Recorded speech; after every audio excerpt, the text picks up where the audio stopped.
کسی صاحب نے لکھا ہے اور ٹھیک ہی لکھا ہے کہ جب میں 4 سال کا تھا تو میرا یقین تھا کہ میرے ابو سب سے اچھے ہیں۔ جب میں 6 سال کا تھا لگتا تھا میرے ابو سب کچھ جانتے ہیں۔ جب میں 10 سال کا تھا تو سوچتا تھا میرے ابو بہت اچھے ہیں لیکن بس ذرا غصے کے تیز ہیں۔ جب میں 12 سال کا تھا تو سوچتا تھا کہ میرے ابو تب بہت اچھے تھے جب میں چھوٹا تھا۔ جب میں 14 سال کا تھا لگتا تھا میرے ابو بہت حساس ہو گئے ہیں۔ جب میں 16 سال کا تھا تو سوچنے لگا کہ میرے ابو جدید دور کے تقاضوں سے آشنا نہیں ہیں۔ جب میں 18 سال کا تھا تو لگتا تھا کہ میرے ابو میں برداشت کی کمی بڑھتی جا رہی ہے۔ جب میں 20 سال کا تھا تو معلوم ہوتا تھا کہ میرے ابو کے ساتھ تو وقت گزارنا بہت ہی مشکل کام ہے، پتہ نہیں امی بیچاری کیسے ان کے ساتھ اتنی مدت سے گزارا کر رہی ہیں۔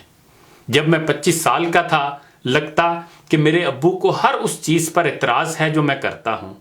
جب میں 30 سال کا تھا تو معلوم ہوتا تھا کہ میرے ابو کے ساتھ باہمی رضامندی بہت ہی مشکل کام ہے۔ شاید دادا جان کو بھی ابو سے یہی شکایت ہوتی ہوگی جو مجھے ہے۔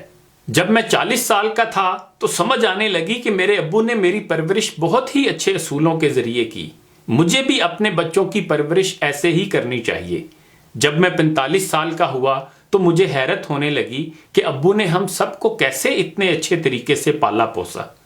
جب میں 50 سال کا ہوا تو سوچنے لگا کہ میرے لیے تو بچوں کی تربیت بہت ہی مشکل کام ہے، پتہ نہیں ابو ہماری تعلیم و تربیت اور پرورش میں کتنی اذیت سے گزرے ہوں گے۔ جب میں 55 سال کا ہوا تو خیال آنے لگا کہ میرے ابو بہت دانا اور دور اندیش تھے اور انہوں نے ہماری پرورش اور تعلیم و تربیت کے لیے بہت ہی زبردست منصوبہ بندی کی تھی۔ جب میں 60 سال کا ہوا مجھے احساس ہوا کہ میرے ابو سب سے اچھے ہیں۔ غور کیجئے کہ اس دائرے کو مکمل ہونے میں کتنے سال لگے اور بات آخر میں پھر پہلے والے مقام پر آ گئی کہ میرے ابو سب سے اچھے ہیں۔ حقیقت بھی یہی ہے کہ ہمارے والدین اچھے ہی ہوتے ہیں، وہ کبھی جان بوجھ کر ہم سے کچھ برا نہیں کرتے۔ ہاں، ان کی کچھ مجبوریاں ہو سکتی ہیں کیونکہ وہ جنم تو دیتے ہیں، کرم خدا ہی دے سکتا ہے۔ ہماری تقدیریں تو خدا کے ہاتھ میں ہیں، پھر کچھ اچھا برا ہو جانے پر ماں باپ کو قصوروار کیوں ٹھہرانا؟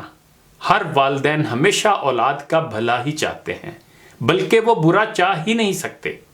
خدا کی بہترین نعمتوں میں والدین کی نعمت بھی شامل ہے۔ دنیا میں آپ کو تقریباً سب کچھ دوبارہ مل جاتا ہے لیکن والدین کا نعم البدل دوبارہ نہیں ملتا۔ والدین سے بڑھ کر کوئی خیر خواہ، کوئی دوست، کوئی غم خوار دوبارہ کم ہی ملتا ہے، لیکن افسوس ہم میں سے بہت سے لوگ اس نعمت کی بروقت قدر نہیں کرتے اور پھر اس نعمت کے چھن جانے پر ساری عمر پچھتاتے رہتے ہیں۔ آئیے ہم اپنے والدین سے بہترین سلوک کریں، ان کے سامنے اف تک نہ کریں، ان کی خوب خدمت کریں قبل اس کے کہ بہت دیر ہو جائے۔ اللہ کریم ان کا سایہ ہمارے سروں پر سلامت رکھے، آمین۔ یہ دعا ضرور کرتے رہا کریں، رب ارحمہما کما ربیانی صغیرا، کہ اے اللہ میرے والدین پر اس طرح رحم فرما جیسے انہوں نے مجھ پر اس وقت مہربانی کی جب میں کم سن تھا۔ انہی گزارشات کے ساتھ اجازت چاہوں گا، اپنا خیال رکھیے گا۔ آخر پر ایک شعر بھی سن لیں۔ گھر کی اس بار مکمل میں تلاشی لوں گا، غم چھپا کر میرے ماں باپ کہاں رکھتے تھے۔